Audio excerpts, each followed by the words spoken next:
Две думи, само две думи, които ще ти върнат контрола в живота. Спри за секунда и си отговори.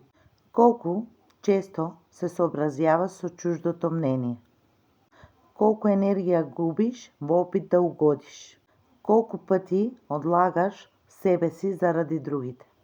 Ако това те описва, имаш един навик, който те спира. Решението е много просто, отколкото си мислиш. Двете думи се: остави ги. Остави ги да мислят какво желаят. Остави ги да не те разбираат. Позволи им да не те разбираат. Това не е слабост. Това е контрол.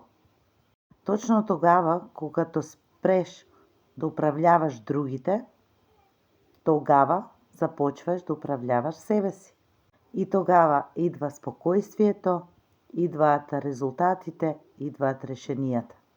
Знаеш ли коя е най-големата загуба в живота си? Не е чуждото мнение. Най-големата загуба е живота, който го пропускаш, който не живееш заради другите.